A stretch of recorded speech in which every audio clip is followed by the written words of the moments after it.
Whatever Happened to Baby Jane is one of my favorite movies of all time. I've talked to a few people before who don't consider it exactly horror. I disagree. I think it is squarely within the psychological horror genre. It stars the exceedingly famous actresses Bette Davis and Joan Crawford. The movie is about two sisters, Baby Jane Hudson, played by Bette Davis, and Blanche Hudson, played by Joan Crawford.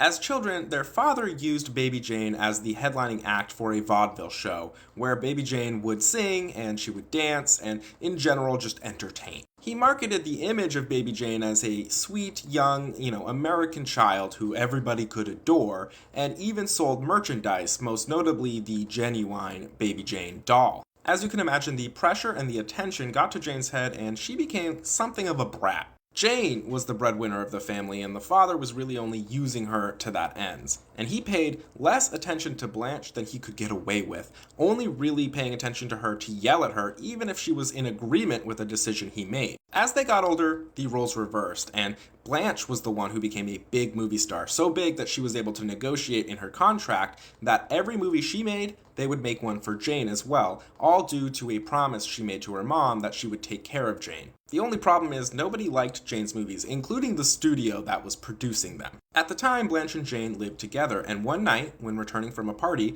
there was a car accident that resulted in Blanche losing the use of her legs. The vast majority of the film takes place much later in the timeline, with both of these women living alone, and Jane ostensibly taking care of Blanche since she can't move her legs. Blanche is trying to sell the house out from under them, and she believes Jane is not aware that she intends to put Jane in a place where they can take care of her. But, no, Jane is fully aware, and the movie is mostly Jane trying to both assert her control over the situation, as she feels it's a grave injustice, and also torture Blanche at the same time. Blanche spends all her time in her bedroom, which is on the second floor of the house, and she can't get up and down the stairs at all. She's reliant on Jane to do things like bring her food in the day. And when referencing the accident that made Blanche lose the use of her legs, they imply that Jane knows she did it to Blanche on purpose. Things escalate quite a bit in the film, with Jane falling deeper and deeper into alcoholism,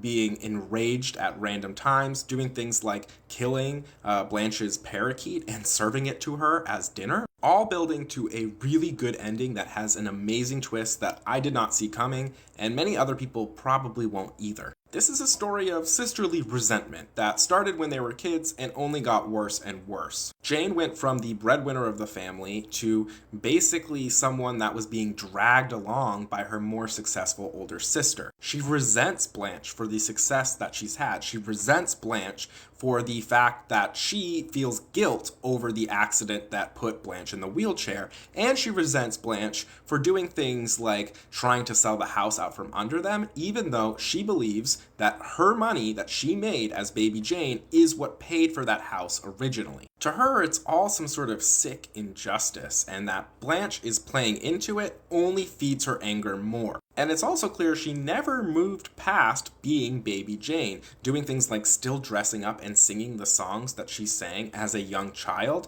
as though nothing has changed. She even goes so far as to place an ad in the paper to look for a man who plays the piano. The man in question who answers the ad believes this to be an employment offer, and I think so does the newspaper where she placed the ad, because they too ask her, do you want this in the ad section or the personal section? What's interesting is she says, well, don't you think the personals are nicer? And that to me implies that she doesn't intend this to be an ad for employment. She's looking for a boyfriend. And when the piano player who arrives asks for payment, or what the payment terms will be, she's taken off guard but is so starved for attention that isn't wrapped up in who her sister is, that she just assumes that she has to pay and isn't going to worry too much about the fact that she's paying for a friend, for any form of companionship. Blanche withers away upstairs as she's too afraid to eat any of the food that is prepared for her, worried that something's been done to it after that initial shock of seeing her parakeet on the plate. And Jane does not waste any time in taunting Blanche, even doing so much as leaving the food for a day and then eating it in front of her to show her it was fine. Like I said, I won't give away the ending, but I will say the first time you watch this movie, you root for one sister, and then after the ending, you rewatch the film and you really find yourself having sympathy for the other. The performances are amazing. I can't recommend this movie on the performances alone enough, but the writing is also just as top notch, and there's a lot of atmosphere in this film. There's good reason why this movie is a classic and why the two actors are considered some of the greatest actors of all time. Only a few more movies left in my 31 Days of Horror movie marathon. If you want to watch along, the list of films I'm watching is in my pinned videos. Until next time, don't forget to finish your din din.